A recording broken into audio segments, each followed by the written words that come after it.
नमस्कार।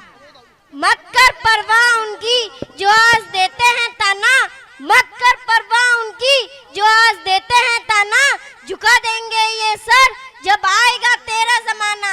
लहरें बन जाए तूफान, कश्ती का काम है बहना। कुछ तो लोग कहेंगे, लोगों का काम है कहना। कुछ तो लोग कहेंगे, लोगों का काम है कहना। मायूस मत होना जिंदगी से, मायूस मत होना जिंदगी से। किसी भी वक्त तेरा नाम बन सकता है।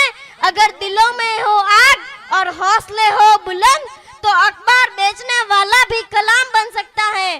तो अखबार बेचने वाला भी कलाम बन सकता है।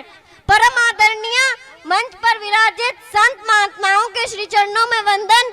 अतिथिगण, मेरे समाज के वरिष्ठ जन, माताओं, बहनों और भारत देश के भावी पीढ़ी के कर्णधारों, आप सभी को खुशी पुत्री परत कुमार भाटी की अन्याय की तरफ से कोटि कोटि प्रणाम। जय सेन जी महाराज जी। बहुत ही सुंदर नन्ही सी प्रतिभा, जोरदार तालियां। इस समारोह के भामाशाहों के लिए कहूंगी कि कद तो ऊंचा कर लिया, ऊंचे रखो विचार। कद तो ऊंचा कर लिया, ऊंचे रखो विचार। दान धर्म जो ना किया तो जीवन है बेकार। आपने अपने धन का समाज में खर्च कर सदुपयोग किया, वह जीवन को सही संवारा। इसलिए आप सभी भामाशाहों को कोटि कोटि प्रणाम कि आपके आर्थिक सहयोग से श्री सेन शिक्षा जागृति मंच का 90वां प्रतिभा सम्मान समारोह में से सांचौर में तीसरी बार आयोजित होने जा रहा है। बंधुवरों, शिक्षा एक ऐसा सूरज है जो अपना प्रकाश मनुष्य पर डालता है। उससे प्रवृत्त किरणें न केवल परिवार, समाज, देश बल्कि सारी दुनिया को चमकाती है। साथ ही शिक्षा मनुष्य के अंदर एक ऐसा इत्र है जो अपनी खुशबू से समाज को सुगंधित करती है। शिक्षा हमें जीवन की उच्चतम शैली सिखलाती है और यह मनुष्य में अच्छा चरित्र का निर्माण करती है। शिक्षित मनुष्य ही डॉक्टर, इंजीनियर, पायलट, वकील और अच्छा बिजनेसमैन बन सकता है। और मैं आपको पढ़े लिखे व्यापारी की प्रगति अपने घर से दिखलाती हूँ। मेरे चाचा जी दिनेश जी पुत्र जवाहराम जी भाटी अर्नल, जो मेटल की दुनिया में बड़ा नाम रखते हैं, और उनकी प्रगति का मुख्य कारण शिक्षा ही है। मान्यवरों, शिक्षा के बलबूते पर समाज के साथ साथ देश को भी बदला जा सकता है, पर उस बात में संस्कार भी आवश्यक है। आपको छोटा सा उदाहरण देना चाहती हूँ कि पहले जमाने में शिक्षा कम थी, मगर समाज के छोटे छोटे बच्चों को समाज के बारे में पूछा जाता तो वो 6-6, 7-7 पीढ़ी अपने परिवार की बता देते। आज हमारे समाज में BA, BSc, BCom, MA, MSc, MCom, NET, SET किए हुए बहुत युवा साथी हैं, परंतु उनको परिवार के बारे में जानकारी नहीं है। पुराने समय के बच्चे जो अपनी 6-7 पीढ़ी बता देते थे, आजकल के छोटे बच्चों को पूछे तो वह दादा परदादा के अलावा कुछ नहीं बता सकता। जो मारवाड़ गांवों में रहते हैं वो तो फिर भी ठीक है, लेकिन जो देशावर मुंबई या अन्य बड़े शहरों में रहते हैं, उनको पूछे कि तू किसका है तो वह कहेगा कि मैं पापा का हूँ, और पापा किसके है तो कहेगा कि पापा मम्मी के हैं।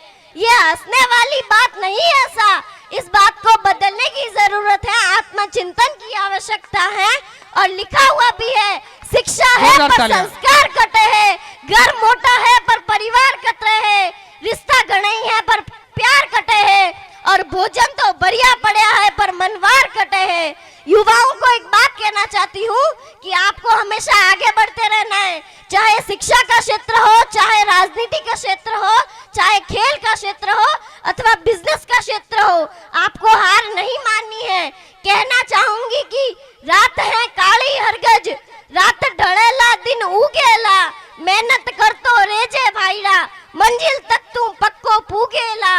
अरे जज्बे वाली जोत जगा, ओ अंधियारो डर जासी, बुरा केवनिया आचो कैसी, सबरा बोल बदल जासी। सिर्फ केवा सु काई होवे भाईड़ा, कि सिर्फ केवा सु काई होवे भाईड़ा, कर बताओ कथो छोड़, उठ जाग आगे बढ़ जाए विपतरो माथो फोड़। कायर ने कुण पूछे भाया, कायर ने कुण पूछे भाया, हिम्मत रो मान होया करे, कामयाबी री कदर होवे, मेहनत रो मान होया करे। किस्मत वाला ताला खुल जासी, इन मेहनत वाली चाबी सू, और जग में थारो नाम हो जासी। थारी हुनर सू थारी कामयाबी सू, थारी हुनर सू थारी कामयाबी सू। जो युवा साथी अपना हौसला हार चुके हैं और यह कहते हैं कि अब हम कुछ नहीं कर सकते, तो मैं आपको बताना चाहती हूँ कि एक सामान्य परिवार में पढ़कर रहकर अपने प्रेरक एडिशनल एस्पिरेट श्री प्रवीण जी सेवाड़ा बन सकते हैं। एक सामान्य घर से निकला युवा दिनेश जी पाटियाना मेटल की दुनिया में नाम कर सकता है। एक पिछड़े गांव दोरो से निकला आदमी श्री भागीरथ जी टांग मांगता बहुत बड़े उद्योगपति बन सकते हैं। एक चाय की थड़ी पर रेलवे प्लेटफॉर्म पर चाय बेचने वाला नरेंद्र मोदी प्रधानमंत्री बन सकता है। रेलवे टिकट घर में टिकट बेचने वाला महेंद्र सिंह धोनी भारतीय क्रिकेट टीम का कप्तान बन सकता है। अखबारों की रद्दी उठाने वाला डॉक्टर एपीजे अब्दुल कलाम इस देश का राष्ट्रपति बन सकता है। तो हम और हमारे समाज में से कोई क्यों नहीं बन सकता? हमें कहाँ कमी है? हमें इस प्रश्न का उत्तर खोजना होगा, हमें सोचना होगा, हमें सोचने की आवश्यकता है, समझने की आवश्यकता है, क्योंकि हम उस कौम से आते हैं जिसमें उदय सिंह की प्राणों की रक्षा के लिए पन्ना दाई अपने बेटे चंदन का बलिदान दे देती है। अंत में यही कहूंगी कि जीत के लिए जुनून चाहिए, आत्मविश्वास रगों में खूब चाहिए, ये आसमान भी जमीन पर आएगा, बस इरादों में जीत की गूंज चाहिए। जय हिंद,